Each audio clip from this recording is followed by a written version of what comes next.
Pulling in the clutch, the rider hits the kill switch and cuts the engine, coasting about 200 yards before braking. He kicks down the side stand and climbs off the bike. A specific car parked just down the street tells him he has arrived in time to do what he had to do. He looks around. Only a couple of houses are still showing lights, otherwise the street is dark. He slips through the gate and walks toward the house. He does not approach the door, instead walks down the side and picks up the piece of wood he knows to be there and settles down to wait in the shadows. He does not have to wait long. Less than 5 minutes pass before he hears water flowing down the drain and knows that someone is using the shower. Another minute or so, and he hears the front door opening. He is grateful that the porch light does not come on. Keeping low, he moves from his hiding place and watches the man close the front door. As the man turns and begins walking, perhaps it is his need to keep the meeting he has just had secret. It may be that the blow is not as hard as was intended. Whichever the reason, he only lets out a low groan as the wood strikes him on his knees. The assailant expects him to scream in pain, at least cry out. But the only sound other than the impact of wood hitting kneecaps is a stifled ugh as his reflexes force him to take a step back. Standing, the aggressor takes a backstroke for another swing, this time. The blow is straight to the face and puts the recipient down.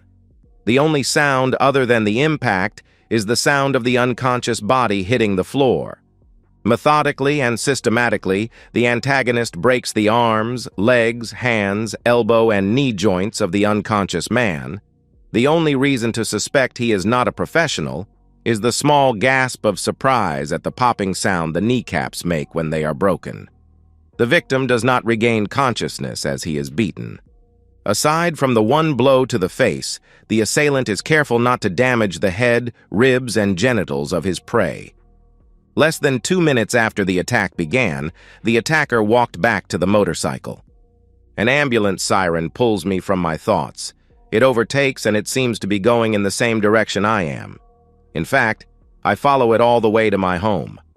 A home currently brightly illuminated with a multitude of blue flashing lights coming from 3 police cars and now the ambulance. A number of uniformed people are milling about the front garden. I pull up in the nearest available space and run toward my house. "What the hell is going on?" I scream. One policeman tries to stop me. I dodge past him, firing out questions at everyone and no one, and start shouting. Anne, where are you? Anne, where the hell is my wife? What has happened?" And finally, "Who the hell is that? And why is he lying on my doorstep?" Another copper gets in my way. I fire similar questions at him. "Sir, please identify yourself and your reason for being here." Shit. Me asking about Anne and calling her my wife should make those questions redundant. How can these jerks, the people that are supposed to solve crime, not have a clue? "I live here. Now where is my wife?" "Sir, please restrain yourself and stop the abusive language. There is really no need." "Really? How the hell do you know? You ever come home to find your house crawling with you, doing whatever the hell it is that you're doing? No one, not one of you will tell me where my wife is, let alone how she is. Never mind telling me who the hell that guy is and why he is laying on my front doorstep." "The lady of the house is being interviewed inside, sir." "But she's all right?" I asked. "Yes, sir." At last, a straight answer. I thank the copper and duck around him as he is distracted by the bloke on my doorstep being relocated via stretcher. With PC Bright trailing after me, I go inside and find Anne and a couple of plainclothes officers in the front room. "What the hell is going on, Anne? Why is some guy half dead on the doorstep?" She starts wailing and one of the cops says, "Mr. Dugan, calm yourself down." "Why? More to the point, how?" I demand, "I get home after a long day and find all this stuff going on and no guy will tell me why." The 2 plainclothes look at each other and the one that told me to calm down speaks. At 11:49, a call was made to the emergency services and reported a man being beaten at this address. A car was dispatched, but by the time it arrived on the scene, the assailant had left the area. The officers assessed the victim and called for an ambulance and support. Now where were you at 10 to 12? Coming down the A1 at a guess, probably around the A605 junction. Why do you think I did this? What reason would I have? I break off and look at my wife.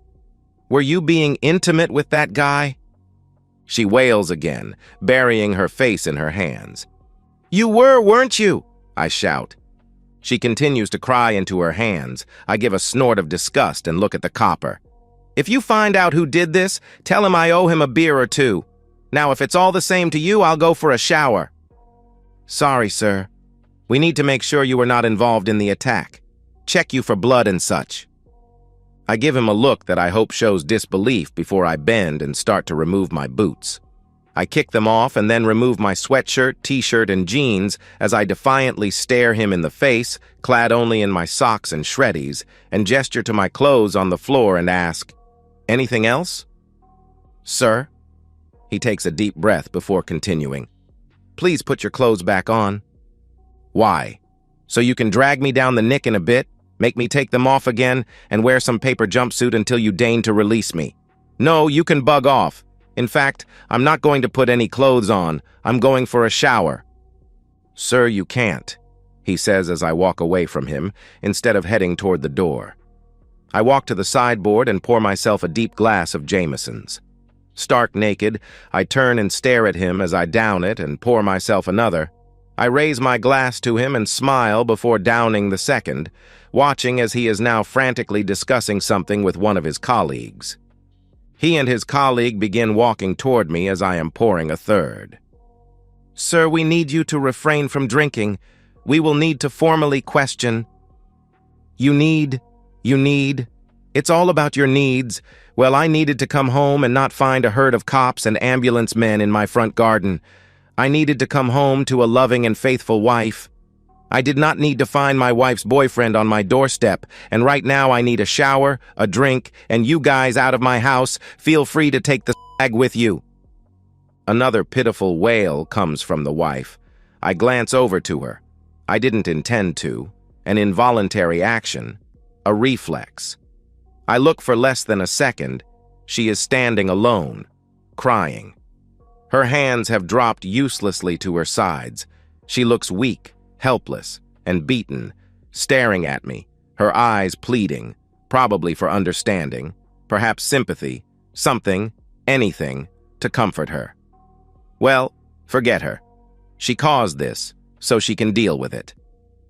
I drain my glass and head up to go and change. I don't get far before some bird in a yellow plastic coverall accosts me. After a few demands from her, I reluctantly allow her to check me over for signs that I have been in an altercation. Of course, she finds none, and after I give her the clothes I have just taken off, gives me permission to clean up and get dressed. She declines my offer to wash my back.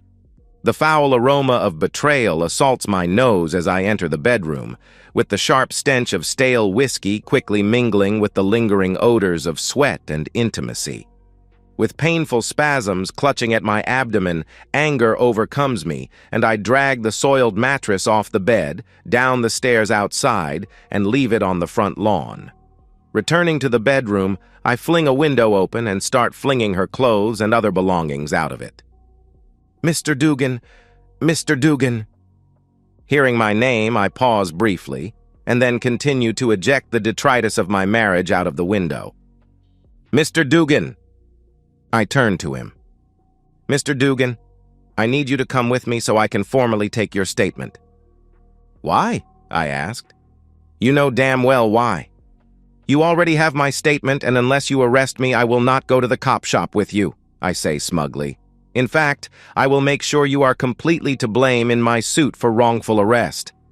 I, unlike the majority of your customers, have done nothing wrong." I didn't add anything more. I have no need. I can prove it, and I'm sure he'll find that out later. I watch him as the anger builds, his eyes, the rising color of his neck to his face. He reminds me of one of those cartoon characters, Donald or Daffy Duck about to blow. Maybe Yosemite Sam? Yeah, Yosemite Sam. All he needed was an orange, droopy mustache and a 10-gallon hat. I see him struggling to keep hold of his temper. Eventually, he gains control and manages to force out some words. Mr. Dugan, you are giving me no alternative, so I am placing you under arrest on suspicion of assaulting Mr. David Pratt. You do not have to say anything, but it may harm your defense if you do not mention when questioned something that you later rely on in court. Anything you do say may be given in evidence. If you do not have or cannot afford a solicitor, one will be appointed for you. Grinning like a Cheshire cat, I pull on some jeans and a t-shirt and say cheerfully, "Shall we go?" He leads me out. As I pass the open living room door, I can't resist and say, "Happy now? Pick your stuff up and bug off. Go to your mother's or whatever brothel you work at." I'm handed over to a couple of plods and they stick me in the back of a car and drive me to the Nick. On the way, one of them says, "You really made a mess of that bloke. Not that I blame you. I would have probably done the same if he'd been with my missus." "If I'd known about him," I say through gritted teeth, "I would have done more than that. How is he? Will he live?" "Don't know." "Tell me, that officer, the detective, is he always such a jerk?" I hear two stifled sniggers, but neither offers an opinion. A short while later, I am booked in and left in an interview room. Expecting a long wait, I rest my head on my arms and try to go to sleep. It seems every time I manage to nod off, someone comes barging in and wakes me up. Eventually, Detective Dipstick comes in and sits on the other side of the table. After asking me whether I wanted to have legal representation, he cautions me again and informs me the interview is being taped. He states his and my name and the time, 4:57, charges me with assault, both aggravated and grievous bodily harm, and tells me they are considering charges of attempted murder. He advised me again that I should really get a solicitor. After I declined again, he asked me where I was at the time of the assault on Mr. Homewrecker. I speak as if I found him mentally deficient in some way. Enunciating slowly and carefully, I say, "As I told you last night, I was returning home from Newcastle. I drove straight home with no stops and followed an ambulance to my home after it overtook me on the Huntingdon Road. Upon arrival, I discover a parcel of police officers, yourself included. Is it a parcel? Perhaps drove or drift would be more appropriate. Nevertheless, there was a lot of you and some bleeding pig gut on my doorstep, shortly after I also discovered that my wife was the pig he had been intimate with. Since then, I have had my clothing taken from me and not allowed to clean up after a long day's work, even though I vomited and remained nauseous for some time after both seeing and smelling residual confirmation of my wife's betrayal. Also, I have been prevented from sleeping. I have now been awake for over 25 hours. I pause briefly. All of this I told you at my house shortly after I arrived home. I watch his anger rising again. I note earlier I had missed the reddening of his ears as the first sign of his displeasure the first time I had goaded him. Have you any way to substantiate this? Yes. If he could have gotten away with it, I swear he would have punched me. Instead, he asks, forcing the words out, "Why didn't you say this beforehand? Why didn't you ask?" I think a full 2 minutes pass before he speaks again. "What proof?" "Has he still got his private parts?" I asked. "What? Has he still got his private parts?" I would have thought that is an easy question to answer. A straightforward yes or no. Now look here. What's wrong? Question too difficult for you? I'll try to make it easier for you. If I had known that I am married to a deceitful slag and she was found with some guy, I would have chucked the woman out and castrated the said guy. Therefore, if he still has his private parts, it wasn't me. Mr. Dugan, I don't think you are taking this seriously. Christ, maybe you're not as stupid as you look. I grin and pretend to be shocked. I will ask you again. Have you any proof you were not there? Not on me, but if we go back to my van, I can prove where I was at 7:30. And what good would that do? I just sit and shrug. He looks at me in a way that makes me think he is trying to stare me into submission. The thought makes me laugh, and he snaps at me. What is this proof? Oh, maybe just a signed, dated, and timed proof of delivery stating I was in Newcastle at 7:30-ish. Will that do? I try not to grin as I watch him trying to work out the time necessary to drive the 252 miles. I fail. In fact, I laugh again when he starts counting on his fingers. His ears are glowing red enough that if he was standing on the side of a road, the traffic would stop. Finally, he says triumphantly, "What's that? About 200 miles, mostly dual carriageways and motorways. If you put your foot down, you could have done it no problem. No, matey, that don't give you an alibi." It must all add up then, mustn't it? I smile and raise my eyebrows at him several times, taunting him further. Glowering at me, he spits out that he has suspended the interview, tells me to stay put, and leaves the room. 5 minutes later, he comes storming back into the room. "You knew I was out on my calculations, didn't you?" I say nothing, my only reply being a wide grin, as I imagine him shouting, "Whoa, whoa," firing 6 guns, and claiming to be the rottenest detective in all of East England. It's a real shame he doesn't have a droopy orange mustache. I do chuckle a bit when I think of his knowledge of geography and math skills being recorded for prosperity. He leaves the room again, and after 10 minutes I decide to try and get my head down again. It does me no good. I can't stop sniggering. Eventually, and somewhat subdued, and tells me that I can go. It's not that simple, of course. I have to be formally de-arrested and sign forms before I am allowed to go about my merry way. Parts of me are happy the woman is still at home when I get there. The part of me that forgot to pick up my keys last night, and the part that didn't want to make the choice of breaking into my own house and have a window to repair or camping out on the mattress on the front lawn. To be honest, it doesn't look like she has had much more sleep than I have. Of course, as she lets me in, she's full of apologies, how it was a mistake, and she would never do it again. I managed to contain myself, even when she said it was the first time. I had to be careful, and maintain my ignorance after all.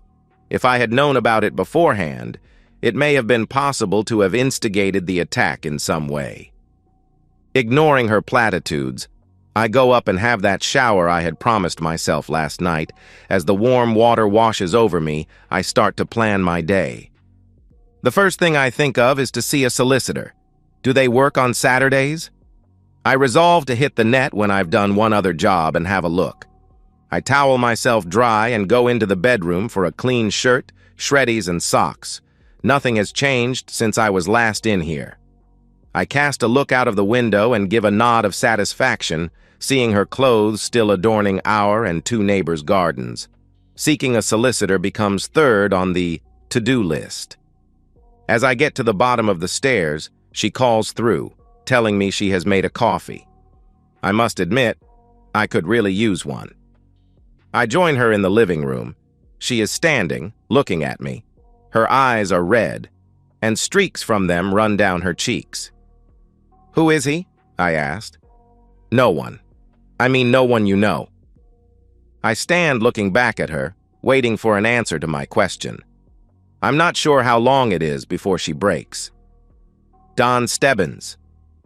Armed with the name, I walk over to the phone and dial the hospital. A few words with someone on the other end, and I am put through to his ward.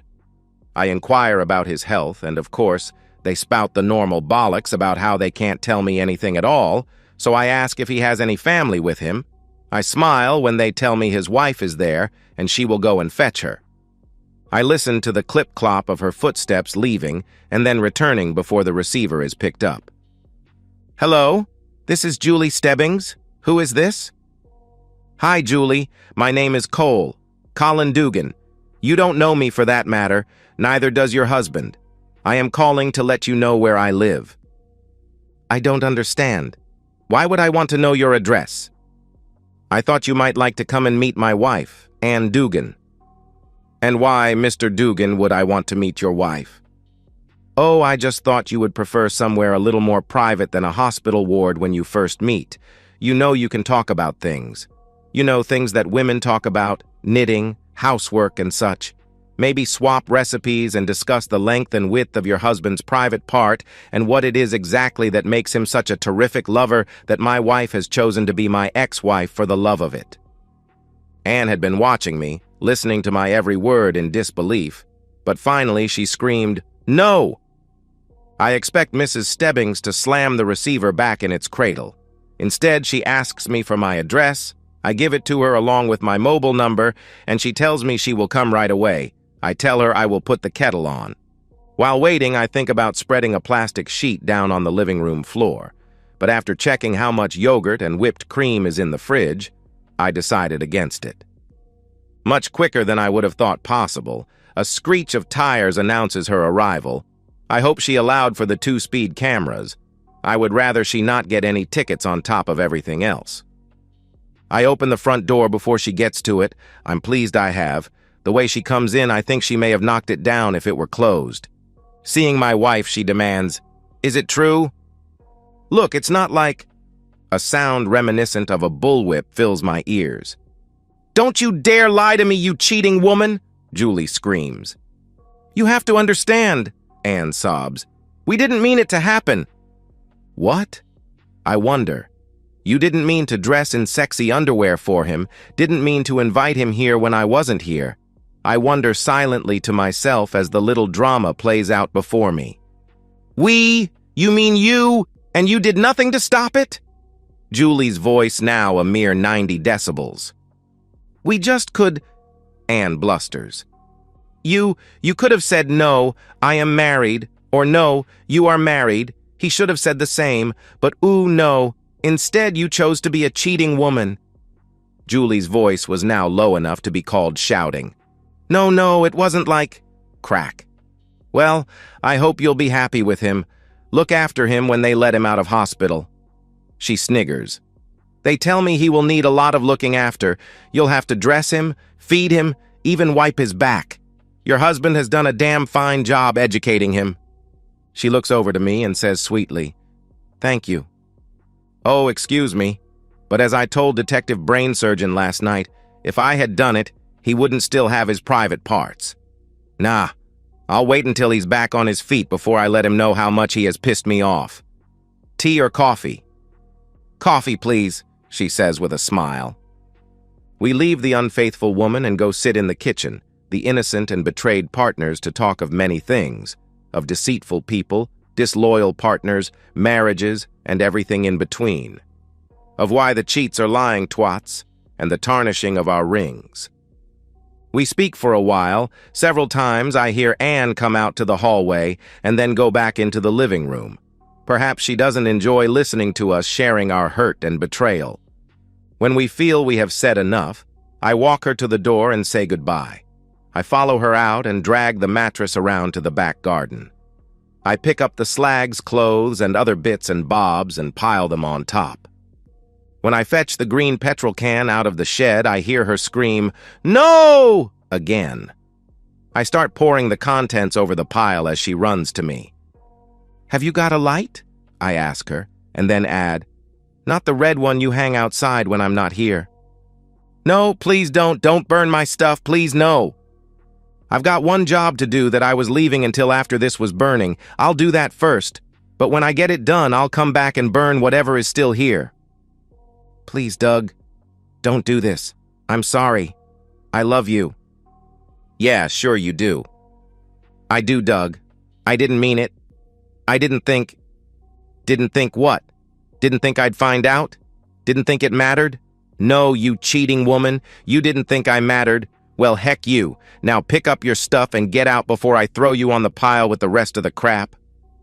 I go inside, and a few minutes later I'm looking up solicitors. I settled on one, but it's not open today, so I will have to wait until Monday. I go back outside to find Anne has picked most of her clothes and other stuff up and gone. Breathing a sigh of relief, I set the mattress alight and pick up any bits she has dropped and throw them on top.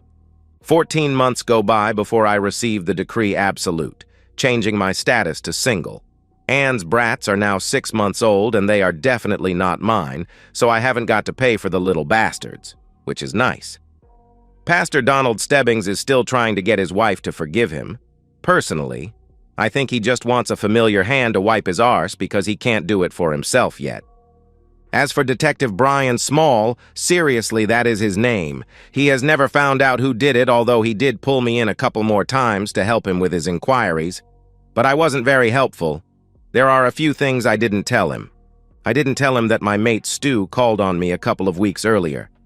I didn't tell him that she had answered the door to him dressed in a negligee and told him to get on his bike, or that Stu had hung around by his bike for a smoke and to call another mate and just happened to see the pastor roll up and get greeted by Anne.